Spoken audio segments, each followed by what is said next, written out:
हाँ तो दोस्तों आप लोग को पता होगा रजत दलाल को कल अरेस्ट कर लिया था और फाइनली अब पुलिस ने छोड़ भी दिया। क्यों अरेस्ट कर लिया गया था आप लोग को पता होगा। वाली बात है, एक बच्चे ने उनके ऊपर वीडियो बनाया था ट्रोल करते हुए, तो उसी को वीडियो को देखने के बाद रजत दलाल को थोड़ा गुस्सा आ गया था, उसके बाद मारपीट किया था, तो बच्चे ने एफआईआर कर दिया था। तो फाइनली रजत दलाल जेल से आने के बाद लाइव आया था इंस्टा में और बहुत कुछ के बारे में बात किया। मैं उस वीडियो का क्लिप को थोड़ा सा प्ले करता हूँ, थोड़ा सा नहीं पूरा प्ले कर देता हूँ, आप लोग देख लीजिएगा और कमेंट में बताइएगा कौन सही है कौन गलत है। सबको पता ही होगा कि मेरी अरेस्ट हो गई थी, मैं अरेस्टेड था, पर कुछ चीज़ें मेरे को ही जेल से आने के बाद, सब निपटने के बाद पता चली हैं, जो कि मैंने करी हैं वो मुझे पता ही नहीं था। एक जगह आया हुआ है कि मैंने किसी के मुंह पे पेशाब करा है, एक जगह आया मैंने ब्रूटली किसी को मारा है, और एक था मैंने किसी से स्टूल साफ कराया है। बिलो द बेल्ट जाने की चीज़ें मेरे को समझ नहीं आती क्या है। मैं भी भाई इंसान हूँ और ये इंसानों वाले काम नहीं है, ये मेरे को बहुत अच्छे से चीज़ पता है। और एफआईआर में क्या लिखा हुआ है, हाँ इतना लिखा हुआ है। भाई मेरे को एक चीज बताओ, अगर मैं गलत हूं और मैं गलत था तो मैं जेल से बाहर कैसे हूं, मेरे को बेल कैसे मिल गई? अगर मैंने कोई गुनाह करा है तो मैं जेल के अंदर होना चाहिए ना, मैं जेल के बाहर कैसे हूं? जो हमारा पुलिस प्रशासन है उसको भी सारी चीजें समझ में आती है, किसने क्या चीज करी है क्या नहीं करी। कोर्ट में हियरिंग हुई थी और जो मेरे ऊपर केस लगा था किडनैपिंग का, अपहरण का, 2-3 उसमें धाराएं और भी थी, उसमें बेल मिलने का कोई पॉइंट ही नहीं होता भाई। जो हमारे जज बैठे हैं माननीय, उनको बहुत अच्छे से समझ में होती है क्या चीज सही है क्या चीज गलत है और क्या क्या चीजें थी, एक बार देख लो, लगे था ना।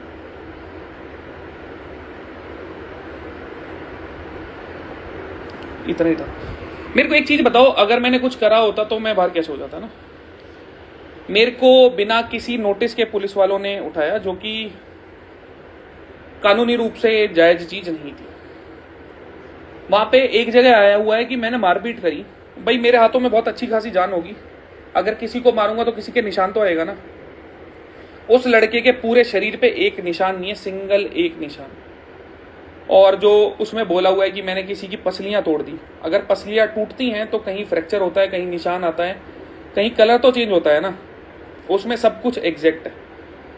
उसके घर वाले हियरिंग तक पे नहीं आए भाई, कि एक होता है ना पुलिस चौकी में आके सब काम करवा के, अगर तुमने किसी पे केस करा है, पूरी हियरिंग के दौरान उनके वकील के पास एक सिंगल प्रूफ नहीं था किसी भी चीज का। जो भी मेरे ऊपर एलिगेशन लगाई है, मैंने टॉयलेट कराया है, मैंने मारा है, सब कुछ साफ कराया है, एक सिंगल प्रूफ नहीं था। और देखने तो पॉइंटर क्या क्या थे उनके, चोट के निशान थे।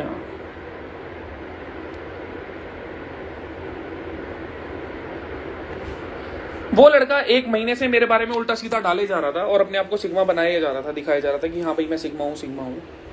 अपनी बारी में अगर कुछ चीज हो गई तो उन्हें प्रॉब्लम हो गई और एफआईआर कर दी। एफआईआर कर भी दी, चलो सही है, बहुत अच्छी चीज है। एफआईआर का एक भी पॉइंट, सिंगल एक भी पॉइंट उन्होंने जब भी सुनवाई हुई उस टाइम क्लियर नहीं करा, ना मारपीट का, ना लड़ाई का, ना किडनैपिंग का। मेरे पास वीडियोज हैं, व्लॉगिंग कर रहा था उस टाइम, कि वो लड़का आके खुद मेरी गाड़ी में बैठा। उस लड़के को उसकी मम्मी के पास जब छोड़ के आया हूं ना, उसकी पूरी प्रॉपर रिकॉर्डिंग है। वहां पे 8-9 लड़के और खड़े थे। उस लड़के ने खुद अपनी मम्मी के पैर छुए, वहां उठक बैठक लगा के अपनी मम्मी से सॉरी बोली, मेरे से नहीं, मेरे पैर नहीं, अपनी मम्मी के पैर छुए। मेरे पास एक एक चीज की रिकॉर्डिंग है, कहते हैं ना जिसको प्रॉपर रिकॉर्डिंग। मैंने अभी तक कहीं डाली नहीं है क्योंकि मेरे को पता है हियरिंग के टाइम पे मेरे पास एविडेंस है। उसके पास एक सिंगल भी एविडेंस नहीं है जिसके बेस पे वो ये बोल सके कि रजत दलाल ने कुछ करा है। और ये चीज मीडिया में उछली कैसे? एक और केस चल रहा था किसी पुलिस वाले का, XYZ चीज थी, वो मैं बर्ली नहीं बोल सकता। उस चीज के लिए पुलिस वालों के वो मीडिया वाले आए हुए थे, मेरे लिए नहीं आए हुए थे। उनको उस केस से कुछ नहीं मिला तो उन्होंने मेरा केस डाल दिया। और भाई ये हमारी मीडिया इतनी प्यारी इतनी अच्छी है, मेरे ऊपर भाई एलिगेशन लगे हैं, मैं एक्यूज हूं, मैं गिल्टी नहीं हूं। उन्होंने जो बात बोली है वो वर्बली बोली है एफआईआर में कि रजत ने ये चीज करी, वो कहीं से कहीं तक उसका एक भी माननीय प्रूफ नहीं है। उस लड़के का मेडिकल तो हुआ होगा, पूरे शरीर पे एक चोट का निशान नहीं है, सिंगल एक चोट का। मैंने अगर ब्रूटली उसको मारा है, ब्रूटली वो पिटा है, तो कहीं तो एक निशान तो होगा, सिंगल एक निशान। अगर उसकी मैंने पसलियां तोड़ी हैं तो हड्डी टूटी होगी, निशान आया होगा, ब्रूज आया होगा, कुछ तो आया होगा भाई। मैंने उसके मुंह पे पेशाब कर दिया, ऐसा बोल रहे। अरे भाई इतने गए गुजरे नहीं है हम। मैंने किसी को किडनैप करा, उसमें ऐसा बताया गया है अगर मैं किसी को किडनैप करूंगा तो क्या मैं इंस्टाग्राम पे स्टोरी लगाऊंगा?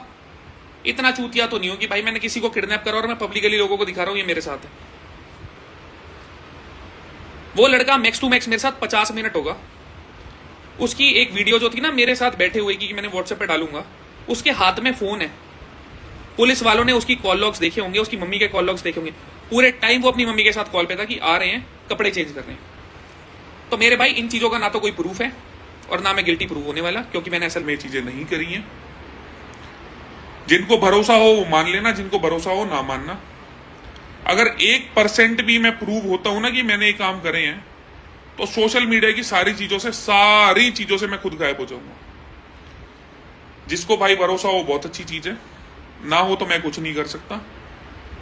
पास्ट में बहुत सारी चीजें करी होंगी, आगे आने वाले टाइम में भी बहुत सारी चीजें होंगी, पर इतने माड़े हम नहीं हैं कि किसी बच्चे को किडनैप करेंगे और उसके मुंह पे पेशाब करेंगे और उसको किडनैप करने के बाद इंस्टाग्राम स्टोरी भी डालूंगा कि देखो चलो मेरे साथ है। वो लड़का मैक्स टू मैक्स 1 घंटे मेरे साथ था। एक बार हियरिंग्स होने दो, सारी वीडियोस, एक वीडियो कि वो लड़का, उस लड़के ने खुद हमें अपनी लोकेशन भेजी। मैं जिम में गया कि जिम के ओनर को बोला कि भाई ये लड़का आपकी जिम से ये चीजें कर रहा है, आपकी बाउंड्रीज के अंदर हो रही है, एक बार बुला दो। उन्होंने बोला पर्सनल डिटेल्स नहीं दे सकते। मैंने उस लड़के को फोन करा इंस्टाग्राम पे, मेरे पे नंबर नहीं था। उसने हमसे नंबर लेके हमारे ही व्हाट्सएप पे अपनी लोकेशन भेजी खुद। उसने हमको बुलाया, उसकी गली के कोने में मैं खड़ा था, पीछे शिवम ने रिकॉर्डिंग ऑन कर रखी थी। वो अपनी मर्जी से मेरी गाड़ी में बैठा, अपनी खुद की मर्जी से। उसको जब उसके घर पे छोड़ के आए हैं ना, उसकी रिकॉर्डिंग है कि उसकी मम्मी के सामने क्या बात हो रही है। उसका रास्ते में दोस्त मिला, रास्ते में मेरे को दुकान तक पे रिकॉर्डिंग तक पूरी है, इसने साथ में थम्स अप पी। मुझे नहीं समझ में आ रहा लोगों को फेम के चक्कर में कितना कुछ करना पड़ता है।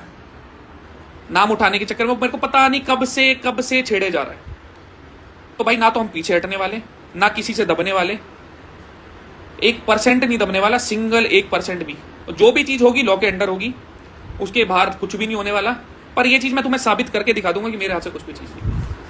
तो भाई ज्यादा इसके अलावा यार क्या ही चीज बोलूं ना, मतलब मेरे को समझ नहीं आता कि मतलब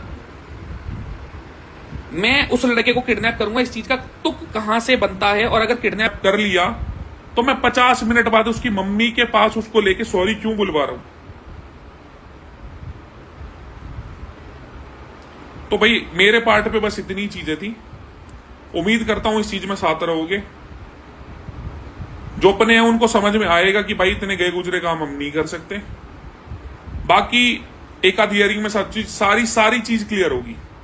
उन्हें पता तो लगना चाहिए कि उन्होंने कहां पे हाथ मारा है। डिफेमेशन का मैं दिखाता हूं, उसके बाद लीगली क्या चीज होती है, ऊपर से नीचे तक क्या जाता है। तो जो भी होगी भाई चीजें लॉ के अंडर होगी। मैं रिकॉर्डिंग्स नहीं डाल सकता क्योंकि वो मेरे पास प्रूफ है। मैं प्रूफ की चीजें पब्लिक नहीं करने वाला। बस इससे ज्यादा मेरे पास कुछ भी नहीं है। पुलिस वालों का बर्ताव हमारे साथ ओके की रिपोर्ट था, कोई 1% प्रॉब्लम नहीं आई। मेरे को कहीं से कहीं तक हाथ तक नहीं लगाया, कोई मान मर्यादा के ऊपर कोई दिक्कत नहीं आई। बाकी थोड़ी बहुत चीजें थी वो होती रहती है। तो मेरे पार्ट में बस इतना था, मेरे को क्लैरिफिकेशन देना था। जिन जिन ने सुना भाई बड़ी मेहरबानी, सारे